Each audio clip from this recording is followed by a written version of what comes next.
নাহমাদুহু নুসাল্লি আলা রাসূলিহিল কারীম আম্মা বাদ ফাআউযু বিল্লাহি মিনাশ শাইতানির রাজীম বিসমিল্লাহির রহমানির রহিম। শুরু করছি প্রতিদিনের ন্যায় নিয়মিত অনুষ্ঠান দিনের পথে।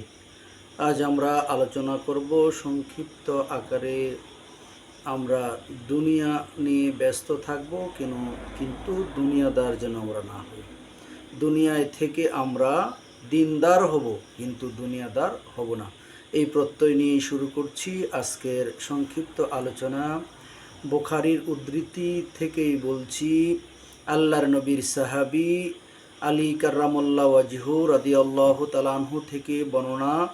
আলী রাদিয়াল্লাহু তাআলা আনহু তিনি বলেন যে রাসূল করিম সাল্লাল্লাহু আলাইহি ওয়াসাল্লাম বলেছেন, দুনিয়ার দিকে মানুষ এগিয়ে দুনিয়া থেকে দূরে সরে যাচ্ছে আর আখেরাতের দিকে এগুচ্ছে। এই কথার মানে হচ্ছে, আমাদের জন্ম হওয়ার পর থেকে আমার যে একটা নির্দিষ্ট বয়স সীমা দিয়ে আল্লাহ তাআলা দুনিয়ায় প্রেরণ করেছেন, তো আমার এই রিজার্ভ আমার 60 বছর হোক আর 70 বছর জিন্দিগি হোক, তা থেকে আমার যে দিন জন্ম হলো এই দিনটাই কি হলো, আমার থেকে কমে গেল। তাই কমে যাওয়া মানে আমি এর থেকে কি করছি, দূরে সরে যাচ্ছি।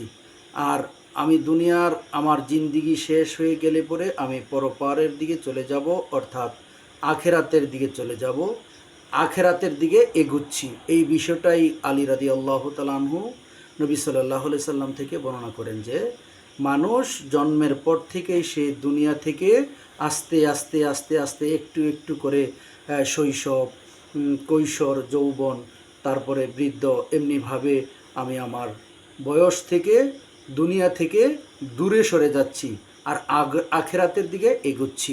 আমি দুনিয়ায় যতদিন থাকার কথা ততদিন থেকে আমার একদিন কমে গেল, 1 ঘন্টা কমে গেল, 1 দিন কমে গেল, 1 সপ্তাহ কমে গেল, 1 মাস কমে গেল, 1 বছর কমে গেল। এমনি যেতে যেতে যেতে যেতে আমার জন্য যে আল্লাহ পাকের পক্ষ থেকে আমার হায়াতটা বরাদ্দ ছিল, তা থেকে আমি কি করছি, দূরে সরে যাচ্ছি। অর্থাৎ আমি দুনিয়া থেকে বিদায় নিব, যখন বিদায় নেওয়ার পরে আমার জন্য পরকাল আখেরাত শুরু হবে, তো আমি আখেরাতের দিকে এগুচ্ছি। আলী রাদিয়াল্লাহু তাআলা আনহু এই কথাটাই বোঝাতে চেয়েছেন নবী পাক সাল্লাল্লাহু আলাইহি ওয়াসাল্লামের উদ্ধৃতি দিয়ে, যে মানুষ জন্মের পর থেকেই দুনিয়া থেকে আস্তে আস্তে দূরে সরে যায় আর আখেরাতের দিকে এগুতে থাকে। তো আমাদের কাজকর্ম আমরা যেমনিভাবে দুনিয়া থেকে দূরে সরে যাই, ঠিক তেমনিভাবে আখেরাতের দিকে অগ্রসর হই। ঠিক আমরা দুনিয়ায় চলাফেরা করব, এই কথাটাই বলেছেন যে দুনিয়ারও সন্তান আছে এবং আখেরাতেরও সন্তান আছে। তোমরা আখেরাতের সন্তান হও, তোমরা দুনিয়ার সন্তান হইও না। তোমরা দিনদার হও, দুনিয়াদার হইও না। কি সুন্দর কথা বলেছেন যে তোমরা দুনিয়ারও সন্তান আছে, আখেরাতেরও সন্তান আছে। তোমরা কি হও, দুনিয়ার সন্তান হইও না, তোমরা আখেরাতের সন্তান হও। আল্লাহ তাআলা যেন আমাদেরকে আখেরাতের সন্তান হওয়ার তৌফিক দান করেন।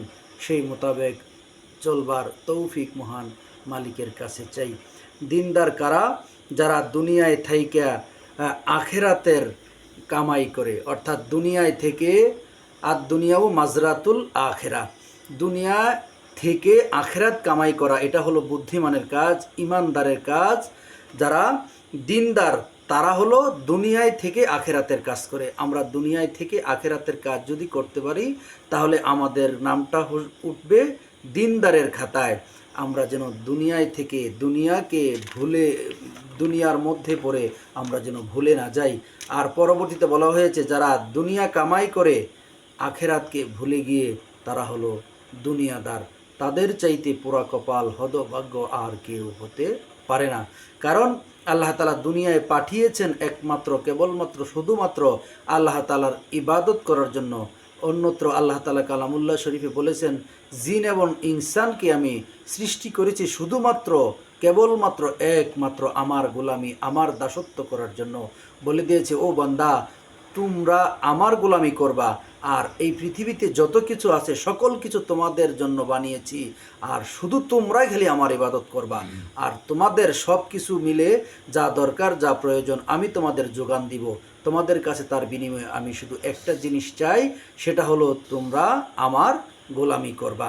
তাই যারা দুনিয়ায় কামাই করে আখেরাতকে ভুলে তারা হলো সবচাইতে বেশি ভ্রান্তর মধ্যে পড়ে আছে, তারাই হলো সবচাইতে বেশি ক্ষতিগ্রস্তের মধ্যে পড়ে আছে, আর তারাই হলো বুদ্ধিমান যারা দুনিয়ায় থেকে দুনিয়াও কামাই করবে আখেরাতের ফিকিরও করবে, তারা হলো দিনদার মানুষ। এই কথাটাই বলতে চেয়েছেন। বুখারীর আরেকটা উদ্ধৃতি দিয়ে বলা হয়েছে আবু ওবায়দা ইবনুল জাররা রাদিয়াল্লাহু তাআলা আনহু একজন সাহাবীর নাম, আরেকজন হলো আলা ইবনুল হাজারি রাদিয়াল্লাহু তাআলা আনহু। বাহরাইনের গভর্নর বানানো হয়েছিল আল ইবনুল হাজারিকে, আর আবু উবাইদা রাদিয়াল্লাহ ইবনু জাররা রাদিয়াল্লাহু তাআলা আনহুকে বাহরাইনের ট্যাক্স আনার জন্য পাঠানো হয়েছিল। তো আবু উবাইদা ইবনুল জাররা রাদিয়াল্লাহু তাআলা আনহু বাহরাইন থেকে ট্যাক্স গ্রহণ করে তিনি যখন রাত্রিবেলা বাড়িতে ফিরলেন, ফজরের নামাজের সময় এই খবর পেয়ে সাহাবাই কেরাম আমার নবীর পিছে ফজরের নামাজ পড়ার জন্য সারিবদ্ধভাবে যে বসে পড়লেন। নামাজ শেষে সাহাবাই কেরামের এই নামাজ ফজরের নামাজ পড়ে আমার নবী সাল্লামকে ঘিরে বসার কারণে নবী সাল্লাল্লাহু আলাইহি সাল্লাম একটা মুস্কি হেসে দিয়ে বললেন, ও আমার সাহাবারা, তোমরা কেন আমাকে ঘিরে বসেছ আমি বুঝতে পেরেছি। আবু ওবায়দা ইবনুল জাররা রাদিয়াল্লাহু তাআলা আনহু তিনি বাহরাইন থেকে ট্যাক্স গ্রহণ করে এসেছে, তোমরা এখন মাল পাবা, সম্পদ পাবা, এই জন্য তোমরা কি করেছো, আমাকে ঘিরে বসেছ। নবী সাল্লাল্লাহু আলাইহি সাল্লামের কথা শুনে সাহাবাই কেরাম বললেন যে ইয়া রাসূলুল্লাহ ও ইয়া হাবিবাল্লাহ, হ্যাঁ আপনি ঠিকই বলেছেন, আবু ওবায়দা ইবনুল জাররা রাদিয়াল্লাহু তাআলা আনহু ট্যাক্স নিয়ে ফিরেছেন, তাই আমরা এই জন্য কিছু পাবো সেই জন্য বসেছি। নবী সাল্লাল্লাহু আলাইহি সাল্লাম বললেন, সুসংবাদ গ্রহণ করো দুনিয়ার সম্পদের, হ্যাঁ কিছু দুনিয়ার সম্পদ কিছুই নয়, তোমরা আখিরাতের কি করো, সম্পদ গ্রহণ করো। তবে নবী সাল্লাল্লাহু আলাইহি সাল্লাম তাদেরকে লক্ষ্য করে বললেন, তোমরা সুসংবাদ গ্রহণ করো সম্পদের।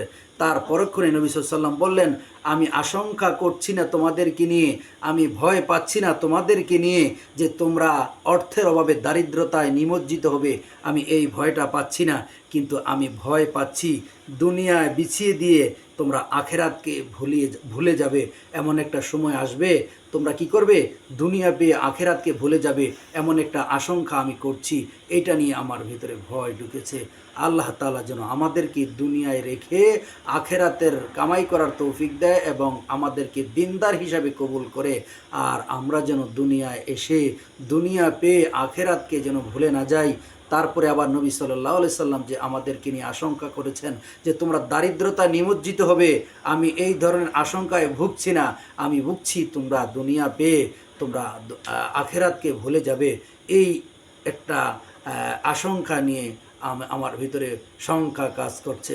আল্লাহ তাআলা যেন আমাদেরকে নবীর এই আশঙ্কা থেকে হেফাজত করে দুনিয়ায় যেন আমরা থেকে আখেরাতের কাজ করতে পারি, আখেরাতের ফিকির করে যেতে পারি। দুনিয়াদার আমাদের যতটুকু দরকার ততটুকু মাওলার কাছে প্রার্থনা করি। আল্লাহ আমাদের জীবনে, সাংসারিক জীবনে আমাদের চলাফেরার জন্য যা দরকার দুনিয়ার সম্পদ আপনার কাছে প্রার্থনা করি। আল্লাহ আমাদেরকে এমন সম্পদ দিবেন না যেই সম্পদ পেয়ে আমরা আখেরাতকে ভুলে যাব।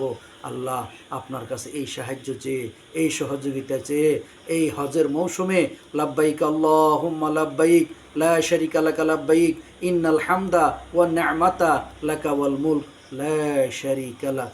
আল্লাহ যারা হাজি আছে তাদের হজকে কবুল করেন, আমাদেরকে ভবিষ্যতে যারা যেখান থেকে আমরা শুনছি আমাদেরকেও জীবনে একবার হলেও বাইতুল্লাহর মেহমান না বানাইয়া, বাইতুল্লাহর তাওয়াফকারী না বানাইয়া, মদিনা মুনাওয়ারায় নবী পাকের রওজা শরীফে যেয়ে সালাম না দিয়ে আমাদের মৃত্যু দিও না আল্লাহ।